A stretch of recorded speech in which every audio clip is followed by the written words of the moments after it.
Hi hello ನಮಸ್ತೆ, welcome back to my YouTube channel. ನಾನು ನಿಮ್ಮೆಲ್ಲರ ಪ್ರೀತಿಯ ಶೋಭಾ. ಇವತ್ತು ಸಿಂಪಲಾಗಿ ವಾಂಗಿಬಾತ್ ಗೊಜ್ಜು ಯಾವ ರೀತಿ ಮಾಡ್ಬೋದು ಅಂತ ತೋರಿಸ್ಕೊಡ್ತಾ ಇದ್ದೀನಿ. ತುಂಬಾ ರುಚಿಯಾಗಿರುತ್ತೆ. ಈಗ ಒಂದು ಬಾಣಲಿ ತೊಗೊಂಡಿದ್ದೀನಿ. ಅದು ಬಿಸಿ ಆದಮೇಲೆ 4 ಟೇಬಲ್ ಸ್ಪೂನ್ ಅಷ್ಟು ಎಣ್ಣೆ ತೊಗೊಂಡಿದ್ದೀನಿ. ಸಾಸಿವೆ, ಕಡಲೆಬೇಳೆ, ಒಂದು 2 ಈರುಳ್ಳಿನ ಉದ್ದುದಾಗಿ ಕಟ್ ಮಾಡಿಕೊಂಡು ಸೇರಿಸ್ಕೊಂಡಿದ್ದೀನಿ. ಅದಕ್ಕೇ ಒಂದು 4 ಬ್ಯಾಡಗೆ ಮೆಣಸಿನ್ಕಾಯಿ ಮತ್ತು ಒಂದು ಸ್ವಲ್ಪ ಕರಿಬೇವನ್ನು ಸೇರಿಸ್ಕೊಂಡು ಚೆನ್ನಾಗಿ ಈರುಳ್ಳಿ ಕಲರ್ ಚೇಂಜ್ ಆಗೋ ತನಕ ಫ್ರೈ ಮಾಡ್ಕೊಳ್ಬೇಕು.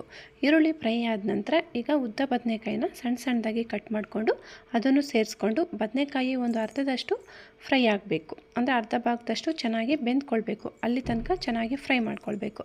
ಈಗ ಅದಕ್ಕೇ ಒಂದು ಸ್ಮಾಲ್ ಸೈಜಿಂದ ಒಂದು ಟೊಮೊಟೊನ ಉದ್ದುದಾಗಿ ಕಟ್ ಮಾಡಿಕೊಂಡು ಸೇರಿಸ್ಕೊಂಡಿದ್ದೀನಿ.